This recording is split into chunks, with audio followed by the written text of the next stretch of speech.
नमस्कार, स्वागत है आपका। आप देख रहे हैं खबरों का डबल डोज 1 और 11। आपके साथ हूं मैं नेहा बाथम। और नमस्कार, मैं आपके साथ आशुतोष चतुर्वेदी। पहले बड़ी खबर, हिंडनबर्ग अडानी मामले में सुप्रीम कोर्ट का बड़ा फैसला सामने आ चुका है और सुप्रीम कोर्ट ने सेबी की जांच को सही बताया है। 3 बेंच की इस कोर्ट ने सेबी को सक्षम एजेंसी बताया। कोर्ट ने 24 में से 2 बचे मामले की जांच के लिए सेबी को 3 महीने की मोहलत दे दी है। याचिकाकर्ताओं को सुप्रीम कोर्ट से झटका लगा है और कोर्ट ने एसआईटी जांच की मांग खारिज करते हुए सेबी की जांच में दखल से इनकार कर दिया है। तो ये बड़ी राहत कह लीजिए अडानी के लिए और याचिकाकर्ताओं के लिए सुप्रीम झटका। संजय शर्मा मेरे सहयोगी जुड़ गए हैं तमाम जानकारी के साथ सीधे सुप्रीम कोर्ट से। सुप्रीम कोर्ट की आज की इस वर्डिक्ट में क्या कुछ कहा गया है, संजय?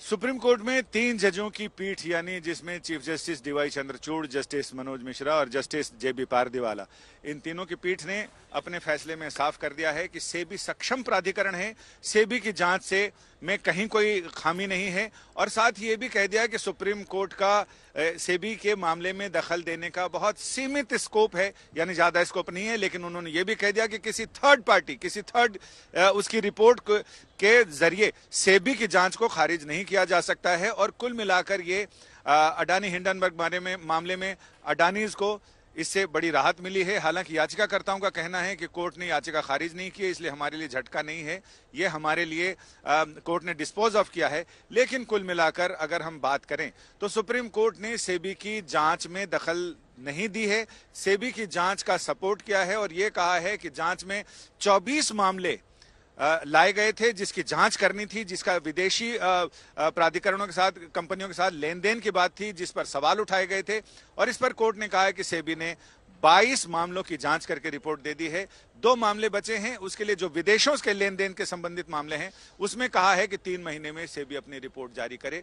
कुल मिलाकर सेबी को भी अपर हैंड दिया है कोर्ट ने और यह कहा है कि सेबी की जांच में कोई खामी नहीं है, लिहाजा एसआईटी से इस मामले की जांच कराने का कोई औचित्य नहीं है और सेबी इस मामले में फाइनल रिपोर्ट, यानी जो 2 मामले हैं उसकी रिपोर्ट दे दे, उसके बाद फिर आगे, यानी कुल मिलाकर सेबी के लिए कहें और अडानीज के लिए कहें, अडानी ग्रुप के लिए, तो उनके लिए राहत है। और याचिकाकर्ताओं को कहीं ना कहीं थोड़ा झटका लगा है, जिस उद्देश्य से याचिकाएं दाखिल की गई थी उसमें उनको कामयाबी नहीं मिली। और संजय, इस फैसले का असर अभी अडानी के शेयर्स पर भी देखने को मिल गया है। तुरंत जैसे ही फैसला आया शेयर्स में भी उछाल देखने को मिल रहा है।